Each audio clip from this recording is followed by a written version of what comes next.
अस्सलामुअलैकुम। Face to face with Ayesha Bakhsh में आपको खुशामदीद कहेंगे। पंजाब में 20 सूबाई असेंबली की नशस्तों पर इंतखाबात के लिए जारी मुहिम अब बस चंद घंटे और जारी रहेगी। परसों इंतखाब होगा। इस इंतखाब की अहमियत आम ज़िमनी इंतखाबात से ज़्यादा है, इसलिए कि इस इंतखाब के नतीजे पर पंजाब हुकूमत का मुस्तकबिल मुनहसर है। इमरान खान और मरियम नवाज इस सिलसिले में भरपूर इंतखाबी मुहिम चला रहे हैं। दोनों लीडर्स अवामी इज्तिमात से खिताब कर रहे हैं। उधर आज शहबाज शरीफ ने पेट्रोलियम मसनूआत की कीमतों में 18 से 40 रुपए तक कमी का ऐलान किया है। नून लीग इसे अपने रिलीफ एजेंडा का नाम दे रही है, जबकि पाकिस्तान तहरीक इंसाफ का मौक़िफ़ ये है कि हुकूमत ने यह कमी ज़िमनी इंतखाबात को मद्देनज़र रखकर की है और मुतालबा किया है कि आलमी मंडी में कीमत में कमी के तनाजुर में पेट्रोल डीजल 150 रुपए फ़ी लीटर की सतह पर लाया जाए। इंतखाबात की इस गर्मा गर्मी के दौरान एक और अहम पेशरफ्त भी हुई है। सुप्रीम कोर्ट ने साबिक डिप्टी स्पीकर की रूलिंग और इमरान खान की जानिब से असेंबली तहलील करने के इक़दाम पर तफसीली फैसला जारी किया है। वाज़ेह रहे कि सुप्रीम कोर्ट ने पहले मुख्तसर फैसले में उन दोनों इक़दामात को कलअदम करार दिया था और स्पीकर को अदम एतमाद की तहरीक पर कार्रवाई का हुक्म दिया था। उस तफसीली फैसले में गैर मुल्की मुरासले और उसके नतीजे में साजिश के तासुर की नफ़ी की गई और एक जज साहब के इजाफी नोट में आइन शिकनी पर आर्टिकल 6 के तहत कार्रवाई का इशारा भी दिया गया है, जिसके बाद मुल्क में फिर गद्दारी और आर्टिकल 6 के तहत कार्रवाई की बहस चल निकली है।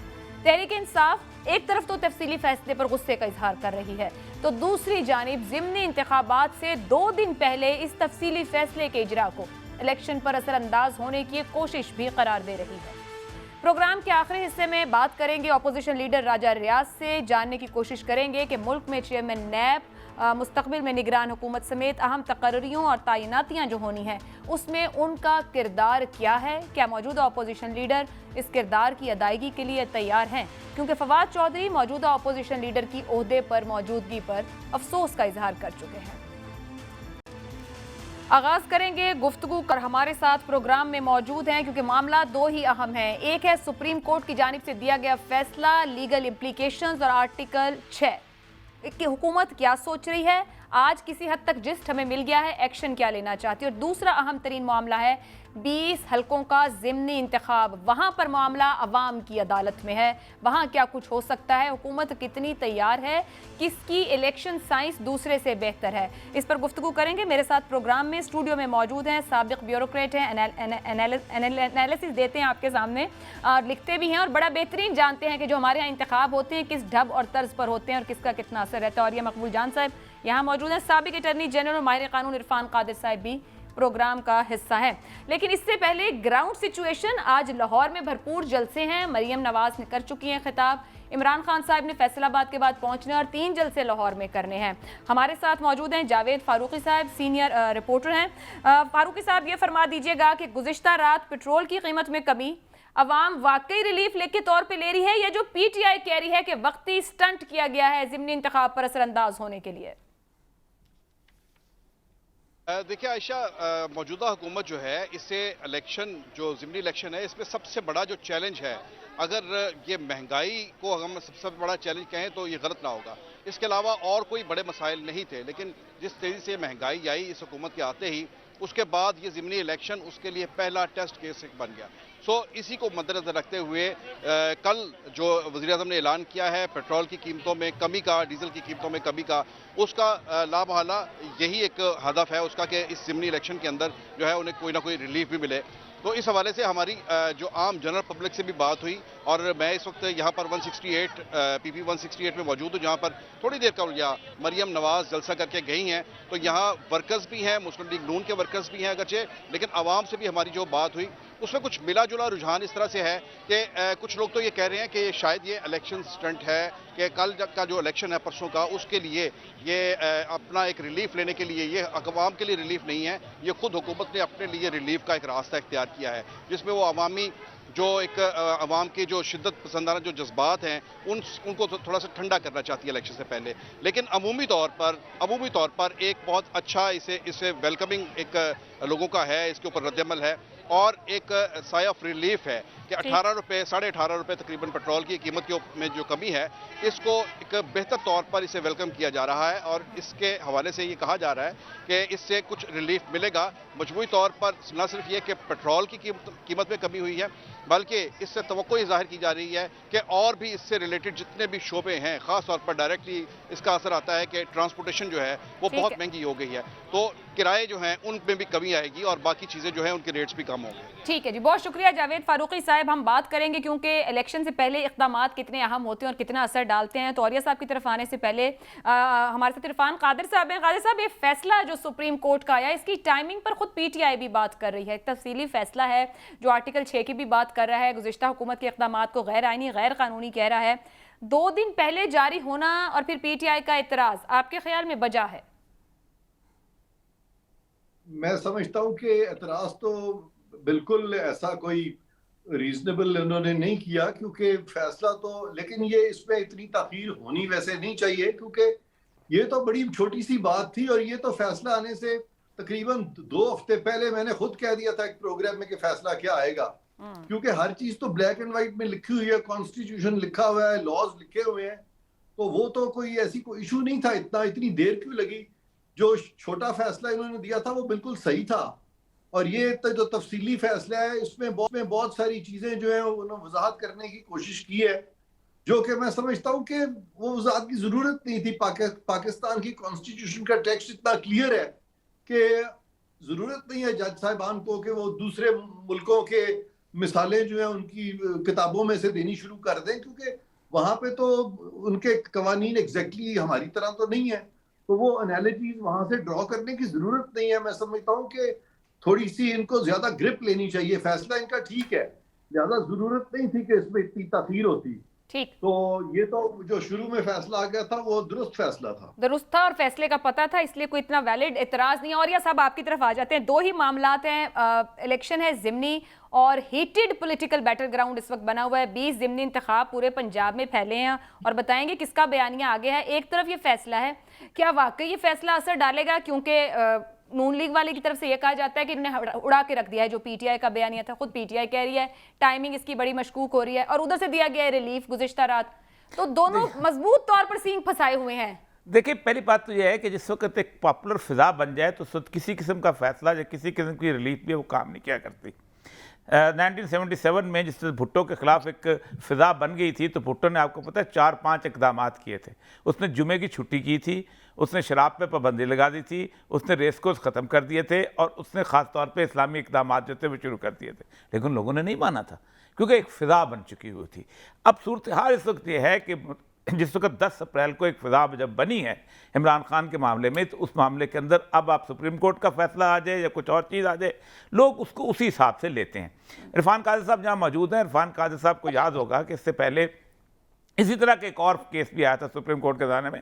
उस वक्त ये अटर्नी जनरल थे, इस वक्त जब वो हुसैन हक्कानी वाला केस आया था, तो यही सुप्रीम कोर्ट थी जिसने 4 हाई कोर्ट के जजेस में इकट्ठे करके उनमें से काजी फ़ायद ईसा को सरबराह लगा के बाकायदा एक इन्वेस्टिगेटिव किस्म का, जैसे कहते हैं, पहली दफ़ा इंक्विजिटोरियल प्रोसीडिंग शुरू की थी, जो कि पाकिस्तान की तारीख में नहीं होती, और जिसमें वो नवाज शरीफ साहब कोट पहन के गए थे और कियानी भी गए थे, ये वो। अब ये दूसरा है, तो ये 2 जब ऐसे फैसले आ जाएँ तो फिर पोजीशन आ जाती है कि फिर रास्ता रह जाता है कि आप रिव्यू में चले जाते हैं या फिर फुल बेंच हो जाता है। ये टेक्निकल से इशू हैं, इसको लोग मानेंगे नहीं। सूरत हाल ये है। जहाँ तक इस बात का ताल्लुक है कि इलेक्शंस का ताल्लुक, देखिए, अपोजिशन हमेशा एक एज पे होती है। एज पे ये होती है कि अगर वो हारती है तब भी वो कहते हैं कि रिगिंग हो गई है, इल्ज़ाम लगा सकती है, बाकी चीज़ें कर सकती है। गवर्नमेंट हारती है तो गवर्नमेंट कहते हैं कि इसके सूरत हाल क्या है, और ये हमेशा मैंने देखा है 77 का भी लेके अब तक। लेकिन वक्त के साथ साथ हो ये रहा है कि आपका पोलिंग वाले दिन रिगिंग करना मुश्किल होता जा रहा है वक्त के साथ साथ। जो पोलिंग की रिगिंग होती है, 2-3 छोटे छोटे तरीके होते हैं। मतलब 2 पोलिंग स्टेशन उसके सिलेक्ट किए जाते हैं, 2 उसके सिलेक्ट किए जाते हैं। जहां एक आदमी जिसको जितवाना होता है उसके पोलिंग स्टेशन महफूज सिक्योर बनाए जाते हैं, वहां अपना बंदा लगाया जाता है जो उसके अपना रिटर्निंग अफसर ख़ास तरह का होता है, वहां पर उसके मुर्दों को भी वोट डाले जाते हैं, सब कुछ। दूसरी तरफ होता है सुबह सवेरे हंगामा करा दिया जाता है, और वो फिर उसमें वोटर इकट्ठे नहीं किए। एक तो एक जेन्युइनली चीज़ होती है, लेकिन उससे पहले होती है pre poll rigging. Pre poll rigging जो होती है, ये एजेंसियाँ नहीं करती, ये इंतज़ामिया करती है। ये SHO करता है, उसको बुलाता है केसेस विड्रॉ करता है, उसको बुलाता है, उसके केसेस डालता है, कहता है तुम खड़े हो वरना तुम्हारे पर केस करेंगे ताकि वोट काटे, तुम कहता है तुम बैठ जाओ ताकि उसके वोट पे, वरना हम तुम्हारा जो है रास्ता बंद मौजूदा कर दें। सूरत हाल में आपको नजर आता है इस तरह का कुछ हुआ है हालिया दिनों में? जेन्युइनली ये तो रूटीन देखें, पाकिस्तान की जो एडमिनिस्ट्रेशन है ये गुज़श्ता 20 साल से इतनी करप्ट हो चुकी है, इतनी पोल्यूट हो चुकी हुई है कि ये अपने काम करती है, वो समझती है कि अगर हमने ना किया तो आइंदा भरोसा नहीं किया। आज जो हमजा शहबाज की एडमिनिस्ट्रेशन है, अगर वो उसके लिए काम नहीं करती तो कल उस्मान बुज़दार आएगा तो कहेगा कि जब हमजा शहबाज के साथ थे तो काम नहीं किया था, मेरा कैसे वफादार हो सकते हैं। तो वो एक सबसर्विएंट वाला सूरत हाल बन चुकी हुई है। वो पटवारी वही करेगा कि जो उसको कहा जाएगा, वो कहेगा जनाब हम पहले उसके वफादार थे, अब इसके वफादार हैं, हम तो कुर्सी को देखते हैं।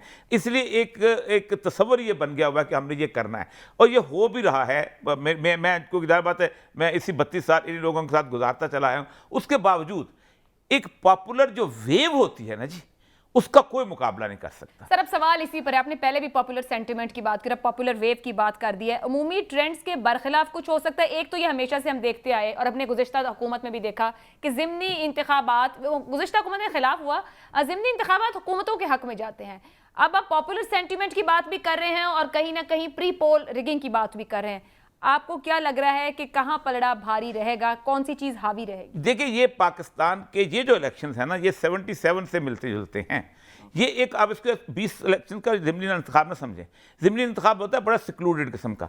ये एक पॉपुलर वेव पहले चली है जिसके नतीजे के अंदर इतना बड़ा फैसला आया है कि सुप्रीम कोर्ट ने कहा कि ये सारे के सारे नाअहल हैं। ये कोई छोटा फैसला नहीं है। आप देखें 5-5 साल लग जाते थे लोगों को नाअहल होते हुए, पूरी टेन्योर गुजार जाते थे, नहीं नाअहल होते थे। 20 बंदे नाअहल हुए हैं, वो 20 बंदे मार्केट में आ रहे हैं। इमरान खान का बयानिया ये था कि ये लोटे हैं, वो लोटे उन्होंने सुप्रीम कोर्ट ने साबित करके लोटों को मैदान में खड़ा कर दिया। अब ये वो चीज़ें हैं जिसका मुकाबला करना किसी भी जेन्युइन डिप्टी कमिश्नर का, एसपी का मुकाबला नहीं कर पाता। पॉपुलर वेव बड़ी बुरी चीज़ होती है।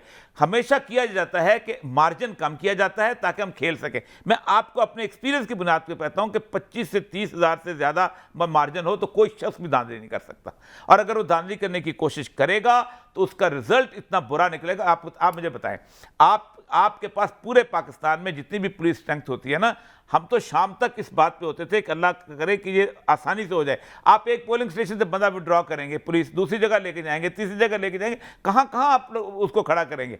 एक जेन्युइनली जब आउटब्रस्ट होता है तो आप संभाल नहीं सकते। इसीलिए ये रिस्क लेने की कोशिश ना की जाए।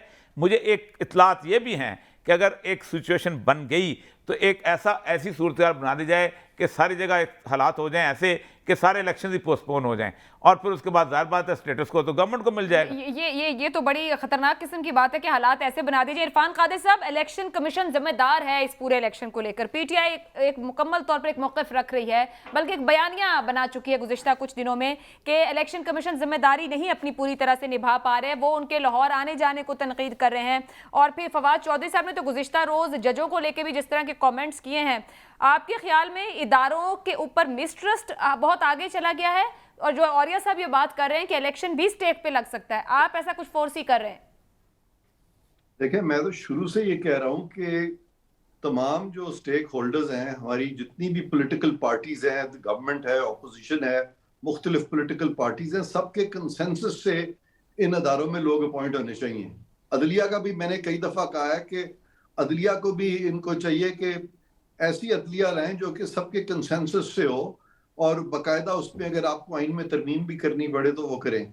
और इलेक्शन कमीशन का तो वैसे ही लिखा हुआ है कि ये कंसेंसस से होगी, लीडर ऑफ द हाउस और लीडर ऑफ द ऑपोजिशन। तो सिकंदर सुल्तान राजा साहब जब अपॉइंट हुए थे तो गवर्नमेंट के ये नॉमिनी थे, यानी इमरान खान साहब की हुकूमत के नॉमिनी ये थे और ऑपोजिशन से डिफरेंट नाम आए थे।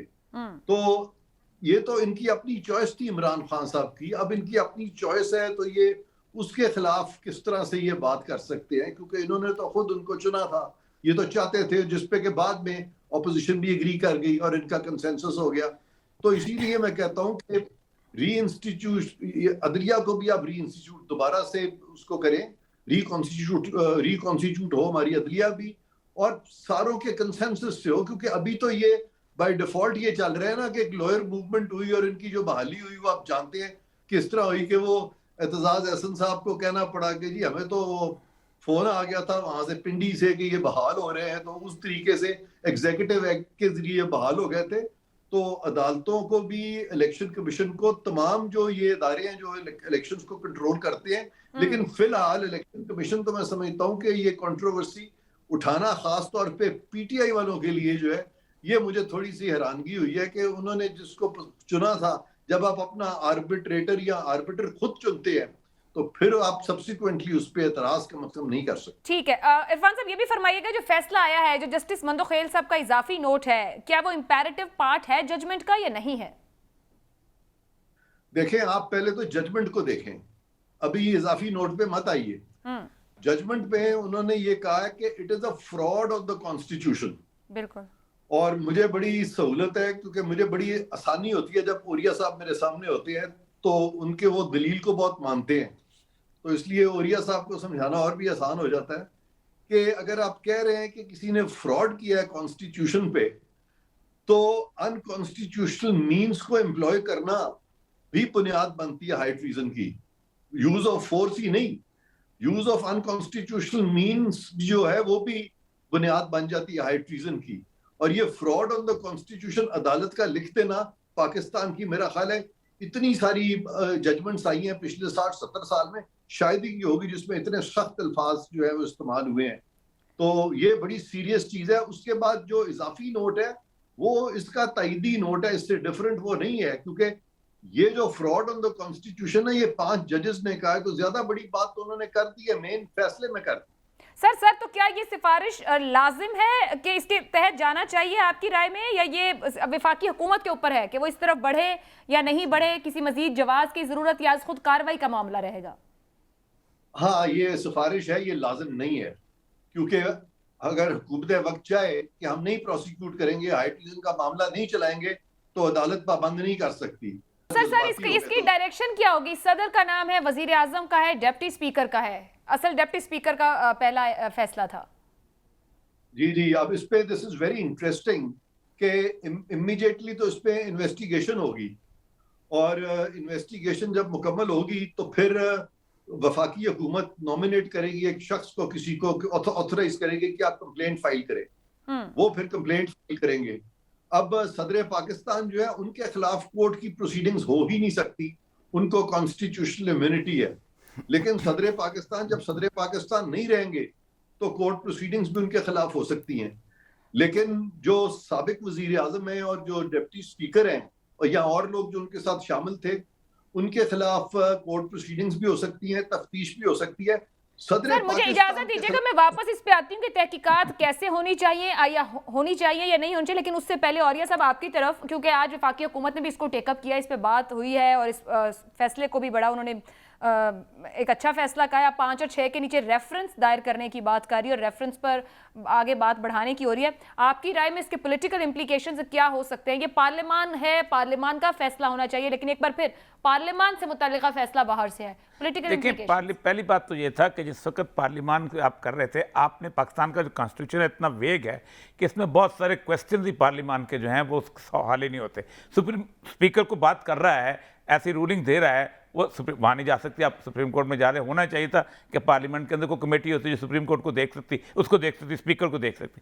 अब ये जो इशू है ना कि गद्दारी का मुकदमा, ये इसके लिए एक स्पेशल कोर्ट कॉन्स्टिट्यूट होती है, फेडरल गवर्नमेंट का प्रोग्राम। इफ्तिखार चौधरी ने कहा जैसे ना मुशर्रफ को करो, लेकिन जब तक फेडरल गवर्नमेंट ना कर सकी, नहीं कर सकी, सही कह रहे इरफान कादर साहब। पाकिस्तान के अंदर हम गद्दार सुप्रीम कोर्ट से करवा चुके हुए हैं एक पार्टी को, आपको पता है, खान अब्दुल वली खान की और उसके बाद बजिंजो की और उसके बाद ताला मैंगल की, ये पार्टियां गद्दार करार दी गई थी। क्या हुआ? आपने क्या कर लिया? आपने पाकिस्तान के अंदर एक मुस्तकिल रिफ्ट पैदा की। आपने सुप्रीम कोर्ट को भी बदनाम किया, आपने खुद को भी, और किसी मार्शल के दौर में नहीं हुआ था, जुल्फिकार अली भुट्टो के दौर में हुआ था। और में गद्दार कौन कौन थे? हबीब जालब था, उसमें कौन था? बजिंजो था, उसमें कौन था? वली खान था, उसमें कौन था? ताला मैंगल था। ये पॉलिटिकल सूरत हाल होती है, इसके साथ चला जाता है। जो लोग इस वक्त पाकिस्तान की पॉलिटिक्स में समझते हैं कि आर्टिकल 6 चलेगा, आर्टिकल 6 मजाक है।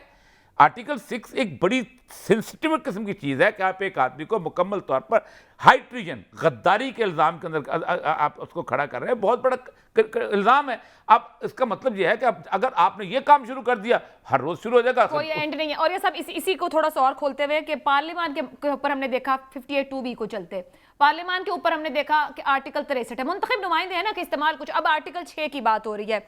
आपकी राय में अगर आप से पूछा जाए कि हुकूमत को इस तरफ बढ़ना चाहिए या इसको पार्लियामान के अंदर रख के, क्योंकि एडवाइस है या एक राय दी गई है, उसके अंदर इंपैरेटिव नहीं है, तो कैसे देखिए, हैंडल करें? आपने वक्ती तौर पे आप पढ़ाते हैं यहाँ पर पाकिस्तान के अंदर कॉन्स्टिट्यूशनल अमेंडमेंट्स, ये 18वीं अमेंडमेंट आई है, आपको पता है ये 18वीं नहीं है, 130 के करीब इसमें अमेंडमेंट्स हैं, और आपने अपने हिसाब से, अब कहते हैं हमने कर लिया, वो गलत हो गया, कुछ ये बदला जाते हैं। हमने जेन्युइनली सोच के कभी अमेंडमेंट्स नहीं कर, इसी तरह आर्टिकल 6 हमने बनाया कि हम समझते थे कि हम पाकिस्तान की को रोक सकेंगे, ठीक है। हमने 58(2) भी, अकबर बुगटी साहब जिस वक्त वोट दे के आए, मैं उनसे पूछा बुगटी साहब आप वोट तो दे आए हैं 58(2) को खत्म करने के लिए, उससे बड़ी सी बात की थी, उसने कहा ये सेफ्टी वॉल्व निकाल दिया, अब मार्शल लॉ आएगा, मुशर्रफ आ गया, दुरुस्त। ठीक। तो हम असल मतलब आप इसको छेड़ेंगे ना तो ये ऐसे हो जाएगा कि जैसे मिस कॉल होती है, आर्टिकल 6 जो है, इसको उसने मिस कॉल की, दूसरे ने कर दी, ये बन जाएगा। इरफान कादिर साहब, ये जो औरिया साहब कह रहे हैं इसमें लॉजिक तो है कि पार्लियामान का मामला है, पार्लियामान में, और खुद पार्लियामेंटेरियंस या आज की काबीना बैठ के कह रही है कि हम एक सियासी जमात, ये भी तो मुमकिन है कि वो आर्टिकल 5 की तशरीह मुनासिब ना कर सके और ये पार्लियामान के अंदर मामला हल हो, या आप समझते हैं कि ये हुकूमत उस तरफ बढ़ेगी और ये फिर आसान रहेगा, इनकी बारी नहीं आएगी? देखिए, औरिया साहब ने बहुत सारी जो भी बातें की हैं वो बिल्कुल दुरुस्त है। मसलन उनका ये कह देना कि ये एक सेफ्टी वेल्व था 58(2) जो खत्म हो गया है और वो सेफ्टी वेल्व नहीं रहा, और उसके बाद की जो सूरत हाल हुई है उस तक वो ठीक कह रहे हैं। लेकिन ये जो मौजूदा फैसला है, ये सुप्रीम कोर्ट में गया कौन था? सुप्रीम कोर्ट में तो वो लोग गए थे सबसे पहले जिनके खिलाफ फैसला आ गया, वो उस पर कैसे एतराज कर सकते हैं? पीटीआई ने सदर पाकिस्तान के जरिए 63A का रेफरेंस वहां दायर कर दिया था। अब जब उनके खिलाफ आ गया है तो जैसे चीफ इलेक्शन कमिश्नर अपनी मर्जी का उन्होंने अपॉइंट करवा लिया, वो उनके खिलाफ होगा, उन्होंने कहा वो गलत है। अब वो सुप्रीम कोर्ट का फैसला उनके खिलाफ आ गया, उन्होंने सुप्रीम कोर्ट में सारी प्रोसीडिंग्स खुद इनिशिएट की, उन्होंने कहा वो गलत है। इरफान कादिर साहब, पता है कलामी की माजरत, एक बात गुज़िश्ता रोज फवाद चौधरी साहब ने कही, उन्होंने कहा कि अगर तहरीक इंसाफ की हुकूमत आई तो 3/3 के साथ इस अदालती फैसले को ही उड़ा दिया जाएगा, इसको भी कॉमेंट कर दीजिए। हाँ, अब ये बड़ा इंटरेस्टिंग है, जरा कॉन्स्टिट्यूशनल हिस्ट्री थोड़ी सी मैं भी बयान कर दूं कि औरिया साहब जिस चीज का जिक्र कर रहे थे, मैं उसी को आगे बढ़ाते हुए कि ये तमाम जो अहले इल्म थे उस जमाने के, उनका ये ख्याल था कि अगर हुकूमत जो आइन के मुताबिक ना चल रही हो तो बजाय इसके कि मार्शल लॉ लगे, कोई कॉन्स्टिट्यूशनल तरीका होना चाहिए। लिहाजा 8वीं तरमीम के जरिए जनरल ज़ियाउल हक ने ये 58(2) को कॉन्स्टिट्यूशन में डाल दिया, और वो जब भी हुकूमत का सदर के साथ नहीं बनती थी तो सदर जो थे उनको डिसॉल्व कर देते थे, और बीच में अदालतें भी आई और अदालतों ने उसके पैरामीटर्स ड्रॉ कर दिए कि किन हालात में सदर जो है असेंबली को घर भेज सकते हैं और काबीना को घर भेज सकते हैं, किन हालात में नहीं भेज सकते। उसके बाद उन्होंने जब 58(2) को खत्म किया तो बड़ी इंटरेस्टिंग सूरत हाल पैदा हुई, और वो पैदा हुई 2008 के बाद जब पीपल्स पार्टी की गवर्नमेंट आई और उसके बाद फिर PMLN की गवर्नमेंट आई। उन दोनों गवर्नमेंट्स में 58(2) की नई शक्ल सामने आती है, वो है 62 और 63। आर्टिकल 62 और आर्टिकल 63 नया 58(2) बन गया, क्योंकि सुप्रीम कोर्ट को तो कोई इख्तियार ही नहीं था कि वो किसी को डिस्क्वालीफाई कर सकते। बहरकैफ उन्होंने खुद ही ये सेफ्टी वॉल्व अपने जिम्मे ले लिया, और उन्होंने 2 हुकूमतों को घर भेजा, जिसमें गिलानी साहब और मियां नवाज शरीफ साहब जो है उनकी हुकूमतें चली गई। तो अब जो औरिया साहब कहते हैं अगर हम वाकई उस तरफ जाना चाहते हैं तो कम से कम ये तमाम जो पॉलिटिकल पार्टीज हैं बशमूल इमरान खान साहब के, इनको आपस में इकट्ठा होना पड़ेगा। सर ये फरमाइए, 2/3 रखने वाली कोई भी हुकूमत किसी भी आला अदालत के फैसले को खत्म कर सकती है? बिल्कुल, 1 मिनट में 2/3 नहीं, ये तो सुप्रीम कोर्ट के सारे फैसले सिंपल मेजोरिटी से खत्म हो सकते हैं। इतने गलत फैसले हैं कि ये तो सिर्फ एक्ट ऑफ पार्लियामेंट से खत्म हो सकते हैं। ठीक है, थोड़े सा गुफ्तगू को आगे ले जाते हुए कि इस वक्त तमाम इदारों पर क्रिटिसाइज कर रही है पीटीआई, पिछले 3 माह से बाहर मौजूद हैं, और ये साहब जैसे कि इलेक्शन कमीशन का मामला देख लें, हालिया अदालत का फैसला देख लें, या फिर एस्टेब्लिशमेंट देख लें, आपके ख्याल में पीटीआई बहुत सी चीज़ों को ओपन अप कर रही है, या पीटीआई सिर्फ इस वक्त ये चाह रही है कि वो जो न्यूट्रल हैं वो न्यूट्रल अगर उनके साथ हो तो तमाम उनके इशूज रिजॉल्व हो जाएंगे, कोई प्रॉब्लम नहीं रहेगा? देखिए, पीटीआई जो है ना हेड एंड कुलियन की पॉलिटिक्स पे चल रही है, और ये हेड एंड कुलियन इसलिए भी चल रही है कि पीटीआई का जो फॉलोअर है वो जेन्युइनली समझता है कि ये क्या कह रही है। मैंने पहले भी कई दफ़ा कहा है कि पाकिस्तान में ये पहली दफ़ा हुआ है कि मिडिल क्लास को बातें समझ नहीं आनी शुरू हुई हैं और मिडिल क्लास ने उस पर रिएक्ट करना शुरू हुआ है। आप मसला यह है कि इससे पहले ये सब मामलात मिडिल क्लास में नहीं होते थे, इसीलिए आप उसको नलीफाई नहीं कर सकते, उसके बयानियों को तोड़ नहीं सकते। ये जेन्युइन लोग हैं जो यहाँ पाकिस्तान की गलियों में रहते हैं, आम जगहों पर दफ्तरों में काम करते हैं, यहाँ नजर आते हैं, ना कोई इंडिया का कनेक्शन है। ये वो लोग हैं जिन्होंने उनका बयानिया पकड़ लिया। और ये साहब मुख्तसरन मैं कहूँ, वक्त क्योंकि कम है, क्या आप समझ रहे हैं कि आने वाले 3-4 महीने या चले नवंबर तक का टाइम फ्रेम सियासी इस्तेहकाम आएगा, अदम इस्तेहकाम कंट्रोल से बाहर हो जाएगा? देखें, अगर तो ये हफ्ता गुजर गया सुकून का और इत्मीनान का, तो फिर रावी चैन लिखता है। लेकिन अगर ये हफ्ता सुकून और इत्मीनान का न गुजरा, तो मैंने 77 की सूरत हाल देखी हुई है, एग्जैक्टली वही सूरत हाल है। वो रिएक्शन जो है उसको फिर कोई संभाल नहीं सकेगा। फूंक फूंक पे कदम रखें जितना रखा जा सकता। फूंक फूंक कर कदम रखने की जरूरत है। अगला हफ्ता इंतहाई अहम है। बहुत बहुत शुक्रिया। और ये मकबूल जान साहब, इरफान कादिर साहब हमारे साथ मौजूद थे। ब्रेक लेते हैं, ब्रेक के बाद बात करेंगे अपोजिशन लीडर कौमी असेंबली राजा रियाज साहब से।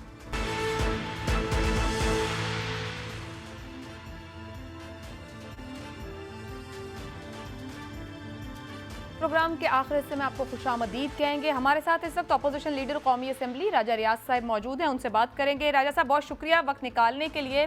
पॉलिटिकली आपका ताल्लुक पाकिस्तान तहरीक इंसाफ से है, आपने पीटीआई के टिकट पर इलेक्शन लड़ा, पीटीआई के मेंबर्स ने कौमी असेंबली से इस्तीफा दे दिया, घर चली गई। आप अपोजिशन लीडर किस हैसियत से हैं कौमी असेंबली में? जी शुक्रिया। सबसे पहले तो मैं आपको इल्म में लाना चाहता हूँ कि पीटीआई ने इस्तीफा दिया है।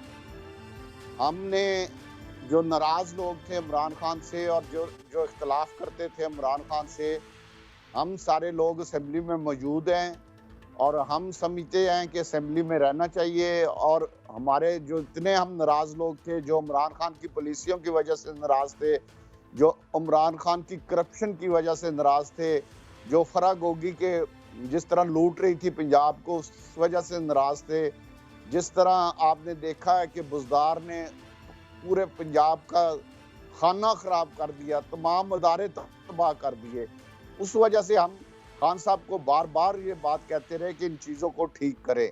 लेकिन जब उन्होंने इन चीज़ों को ठीक ना किया तो फिर हमने खान साहब से नाराज़गी इख्तियार की और उनसे अलहदगी इख्तियार कर ली। अलहदगी के बाद हम असेंबली में मौजूद हैं और असेंबली में सारे जो पीटीआई के मेंबरान हैं उन्होंने मुझे वोट दिया है और उस वोट की वजह से मैं अपोजिशन लीडर बना हूं। सर, आप अब भी पीटीआई का हिस्सा हैं? कितने लोग आपके साथ हैं? जी, हम 20 लोग हैं जो पीटीआई का हिस्सा हैं और पीटीआई में हैं, पीटीआई की तर्जुमानी कर रहे हैं।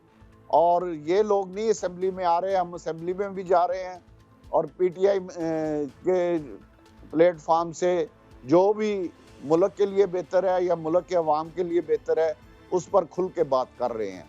आपने कहा कि पीटीआई की तर्जुमानी कर रहे हैं। सर, आपके शहर में 20 में से ज़िमनी इंतखाब एक वहाँ भी हो रहा है, एक अहम सीट है, क्या आप वहाँ पीटीआई के लिए कैंपेन कर रहे हैं?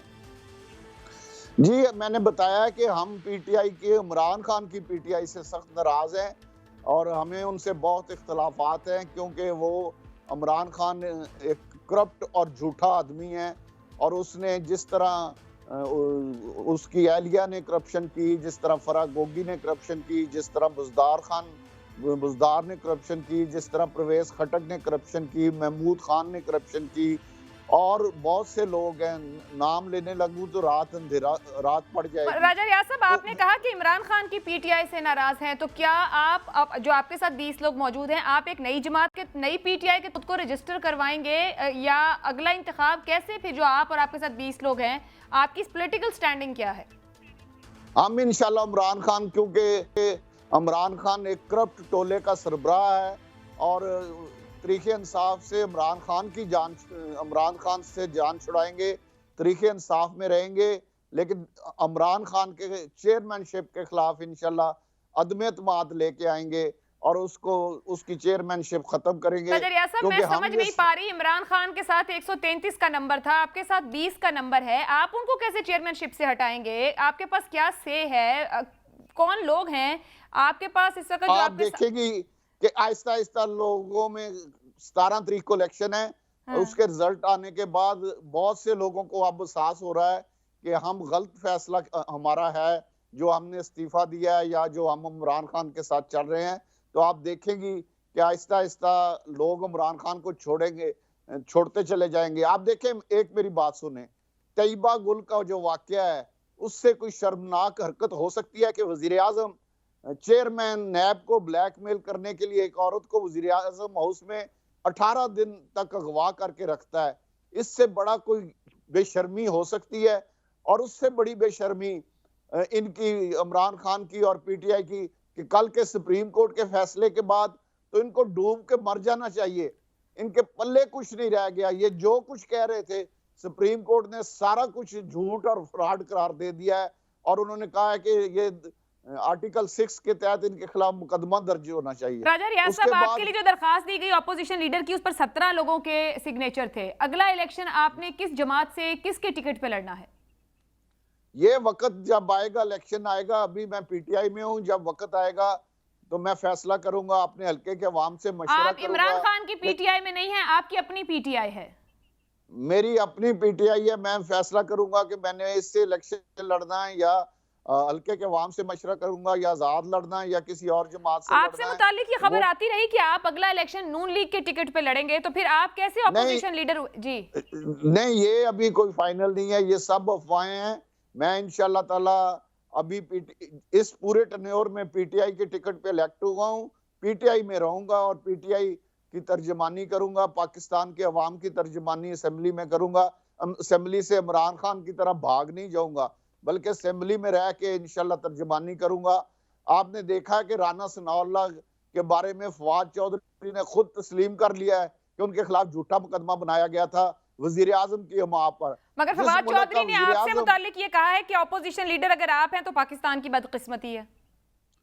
वो अगर फवाद चौधरी वजीर इत्तलात है तो उससे बड़ी बदकिस्मती क्या पाकिस्तान की हो सकती है कि लूट के खा गया, पूरा पीटीवी लूट के खा गया, तबाह कर दिया पूरा अदारा, और मिनिस्ट्री इत्तलात की तबाह कर दी।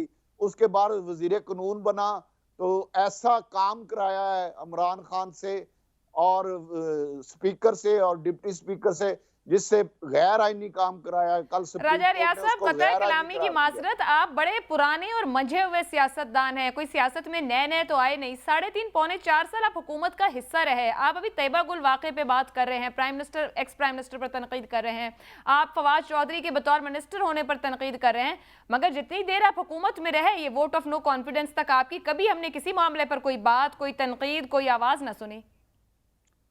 आप फिर पता नहीं किस जगह रहती हैं। मैं 2.5 साल जहांगीर तरीन के साथ खड़ा होके इमरान खान पे तनकीद करता रहा हूं और कहता रहा हूं कि जहांगीर खान तरीन के खिलाफ जो मुकदमे हैं वो झूठे हैं।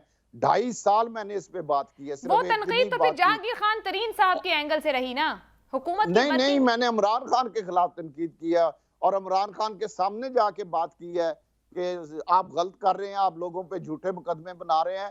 अब देखे ना, राना सनाउल्लाह पे जो मुकदमा फवाद चौधरी ने खुद तस्लीम कर लिया कि वो झूठा मुकदमा था और वजीर आजम के माँ पे था। आप अंदाजा लगाएं कि मुल्क का वजीर आजम हो और अपने सियासी मुखालफों पे 15-15, 16-16 किलो हेरोइन डाल के मुकदमे करा के उन्हें अंदर कराए। इसी तरह जहांगीर तरीन के खिलाफ झूठा मुकदमा दर्ज किया गया और अपने लोगों को, फरा को कोई पूछ नहीं सकता, उसको मुल्क से भगा दिया गया। अरबों रुपए की उसने करप्शन की है, स्पेशल जेट त्यारे पे वो मुल्क से भाग गई। ठीक है, फिर वो तो अभी आप अपोजिशन लीडर हैं और हुकूमत बैठी है, उस हुकूमत को इक़दाम करने चाहिए। सर, बतौर अपोजिशन लीडर कौमी असम्बली चेयरमैन नैब की तकर्री का मामला है, मुशावरत भी हुई आपकी वजीर आजम साहब से, डेडलॉक क्या आ रहा है? कौन सा नाम आपकी तरफ से तजवीज़ किया गया या उनकी तरफ से दिए गए नाम पर आपके तहफ़्फ़ुज़ात क्या है? देखिए, नाम तो इस वक्त मैं किसी शरीफ आदमी का वक्त से पहले नहीं लूंगा, लेकिन मैंने भी कोई नाम दिए हैं, कोई वजीर आजम साहब के नाम हैं, सलाह मशवरे हो रहे हैं। मैं भी मुख्तलिफ लोगों से मशवरे कर रहा हूँ, वजीर आजम साहब भी कर रहे हैं। मुख्तलिफ लोगों में सियासतदान ही शामिल हैं, सियासी जमातें शामिल हैं उसमें। जो वजीर आजम अपने अतादियों को तमात में ले रहे हैं सबको, और मेरा ख्याल है उन्हें अपने अतादियों को तमात में लेना चाहिए। इसी तरह मैं भी अपने दोस्तों से, जो मेरे साथ बाकी मेंबरान असेंबली है, उनसे मशवरा किया है, हमने नाम दिए हैं। और किसी नाम के सर करीब पहुंचे हैं, वो आपका दिया नाम है या हुकूमत की जानिब से दिया गया नाम है जिसके करीब करीब हो के इस पर इत्तफाक राय हो जाएगा? अभी ये कोई फाइनल नहीं है कि हमारे नाम पे इत्तेफाक होता है या उनके नाम पे इत्तेफाक होता है, लेकिन इंशाल्लाह आइंदा चंद दिनों में मेरा ख्याल है कि इंशाल्लाह इत्तेफाक हो जाएगा। जुडिशल कमीशन की तरफ हुकूमत को आप सजेस्ट करेंगे, क्यों नहीं जाते कि बार बार ये जो अब सुप्रीम कोर्ट का फैसला है, आपने भी बात की और इमरान खान साहब के भी स्टेटमेंट उसके ऊपर आ गए कि झूठ एक ही बार सामने आ जाए, क्लियर हो जाए जो बात, जो बयानियां उनका मौजूद है। फवाद चौधरी भी फैसले के बाद भी उसकी हैसियत पर सवालात उठा रहे और कहते हैं अगर हुकूमत बनी तो पूरे का पूरा फैसला उठा के फेंक देंगे।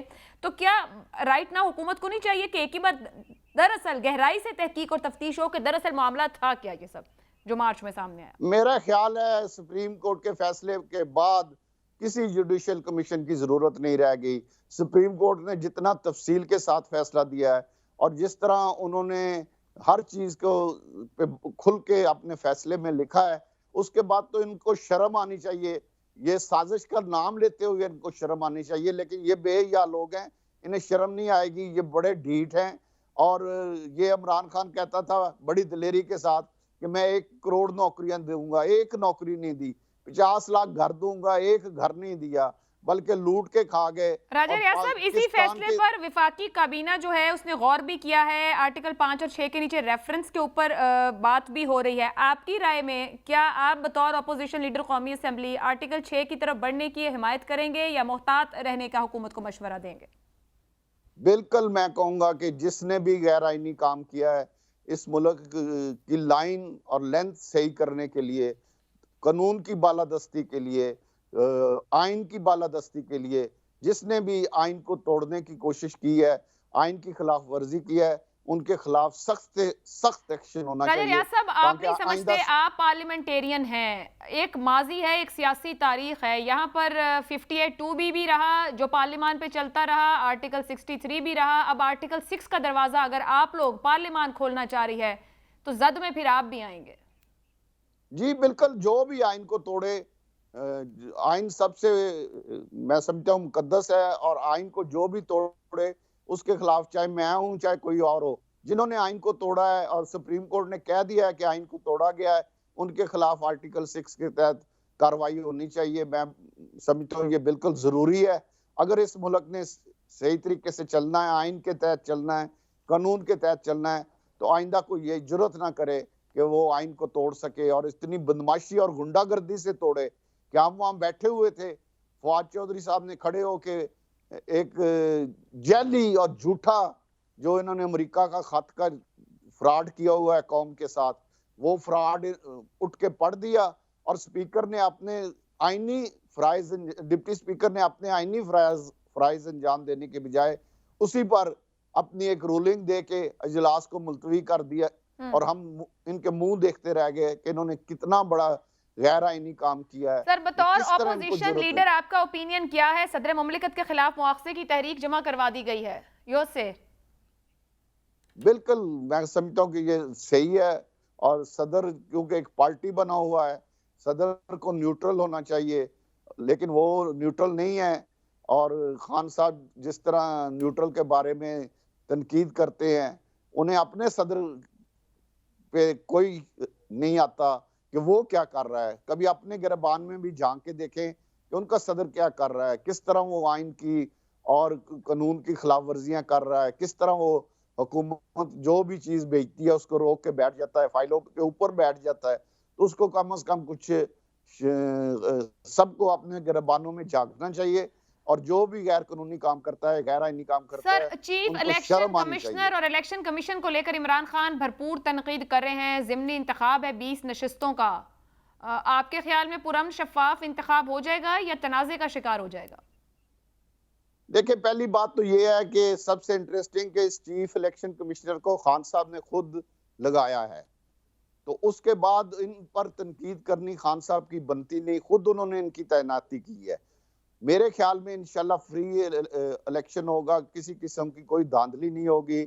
आप देखेंगे इंशाल्लाह परसों इलेक्शन है, इन्होंने नताइज किसी सूरत तस्लीम नहीं करने। मैं आज आपको एडवांस बता रहा हूँ, इन्होंने शोर मचाना है, धांधली होगी, लूट गए, मारे गए, क्योंकि इनको शिकस्त तो नहीं है, और इन्होंने एडवांस ही तैयारियां शुरू कर दी हैं कि धांधली हो रही है, ये हो रहा है। हालांकि मैं आपको यकीन के साथ कह सकता हूँ कि किसी किस्म की कोई धांधली नहीं हो रही।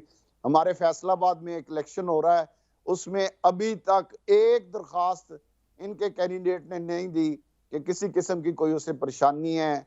मुस्लिम लीग नून के कैंडिडेट ने एक दरखास्त नहीं अभी तक दी। राजा रियाज साहब, आप इतना मुतमईन होकर तमाम मामलात के ऊपर बात कर रहे हैं, ऐसा ही महसूस हो रहा है कि गवर्नमेंट की तरफ से कोई पॉइंट ऑफ व्यू है, तो क्यों ना गवर्नमेंट बेंचेस का हिस्सा हो, वजारत कोई आपको भी मिल जाएगी। नहीं, मुझे वजारत नहीं चाहिए। मैंने पीटीआई के टिकट पे इलेक्ट हुआ हूँ, पीटीआई में ही रहना है। मुझे वजारत का शौक नहीं। मैं पहले वजीर रह चुका हूँ, शायद आपको पता होगा। मैं पीटीआई के टिकट पे इलेक्ट हुआ हूँ, पीटीआई में ही रहूंगा और पीटीआई में रह के जो पीटीआई की खामियां उनकी निशानदेही भी करूंगा और जो हुकूमत की खामियां उनकी भी निशानदेही करूंगा। सर, जो सियासी हलचल और सियासी अदम इस्तेहकाम गुज़िश्ता 3-4 माह से बना हुआ है, बहुत तज्जियाकार भी, जो लोग सियासत से दिलचस्पी रखते हैं और एक तारीख है उसको देखते हुए कहते हैं नवंबर तक के लिए सब कुछ है, चीज़ें सेटल डाउन हो जाएंगी। क्या ये सियासी अदम इस्तेहकाम सेटल डाउन हो जाएगा नवंबर के बाद और नवंबर पुरसुकून रहेगा मौजूदा हुकूमत के लिए? बिल्कुल, ये इसी महीने में सेटल डाउन हो जाएगा। 17 को इलेक्शन है, 22 को पंजाब वफाकी हुकूमत तो मुकम्मल तौर पे स्टेबल हो चुकी है। वहां तो तमाम मामला स्टेबल हो गए हैं। तेल सस्ता हो गया है, डीजल सस्ता हो गया है, बाकी चीजों पे IMF के साथ मुआहदा हो गया है, तमाम चीजों पे कंट्रोल। माशी लिहाज से जो सबसे बड़ा बुरान था कि इमरान खान राजा रियाज साहब, आपने खुद कह दिया कि इमरान खान नतीजा कबूल नहीं करेंगे। जब वो नतीजा कबूल नहीं करेंगे तो वो सड़क पर होंगे। सड़क पर होंगे तो आप पर, पार्लियामान पर, इदारों पर, सब पर दबाव बढ़ेगा। तो क्या आप समझ रहे हैं कि इलेक्शन जनरल है करीब? लोग खान साहब को तेजी से छोड़ रहे हैं। जिस तरह पिछला उनका धरना नाकाम हुआ है, अगर उन्होंने कोई धरना देने की कोशिश जरूर करनी है, सड़कों पे आने की कोशिश जरूर करनी है, लेकिन अवाम की हिमायत उनको हासिल नहीं होगी और बुरी तरह नाकाम होंगे। क्योंकि आहिस्ता जिस तरह तोशा खाना में अरबों रुपए का डाका मारा है खान साहब ने, खान साहब की करप्शन खुल के सामने आ रही है। और जिस तरह वो लोगों को ब्लैकमेल करते थे, वजीर आजम हाउस में औरतों को रख के ब्लैकमेल करते थे, उसके बाद खान साहब के साथ लोग आहिस्ता आहिस्ता खान साहब को छोड़ रहे हैं। चंद नौजवान हैं। राजा रियाज साहब, इस वक्त भी फैसलाबाद में उनका जलसा है आज और वो बड़े जलसे कर रहे हैं और आप कह रहे हैं वो लोग उनको छोड़कर जा रहे हैं। मेरा ख्याल से आप उनके जलसे देख नहीं रहे। मैं जलसे उनके देख रहा हूँ, मरियम बीबी के जलसे भी देख रहा हूँ। आप जरा दोनों जलसों को देखें और फिर आपको पता चलेगा। दूसरा, मुकाबला सख्त है ना सर, हुकूमत की तरफ से वज़रान इस्तीफे दे दिए कैंपेन करने के लिए। जी बिल्कुल, उनका राइट है। कोई भी बंदा, वज़रा ने इस्तीफे दिए हैं तो वो इलेक्शन नहीं कैंपेन कर सकते थे, उन्होंने इस्तीफे दिए हैं और वो कैंपेन कर रहे हैं। ये उनका राइट है, इससे कोई उनको रोक नहीं सकता। ठीक है, बहुत बहुत शुक्रिया। राजा रियाज साहब, अपोजिशन लीडर कौमी असेंबली, हमारे साथ मौजूद थे और ये कहते हैं कि उनकी अपनी PTI है, वो कौमी असेंबली बैठे हैं, अगला इंतखाब आएगा तो देखेंगे। मगर इमरान खान साहब पर उन्होंने कुछ इल्जामात भी लगाए और साथ ही साथ ये भी कहा कि लोग उन्हें बड़ी तेज़ी से छोड़ रहे हैं। मगर दरअसल इस बात का फैसला इस ज़िमनी इंतखाब में 17 तारीख को हो जाएगा कि PTI का नैरेटिव किस तरह से लोग ले रहे हैं और क्या वो रिस्पॉन्स देते हैं। बाकी फैसला अवाम ने करना है। मुझे इजाज़त दीजिए, अल्लाह।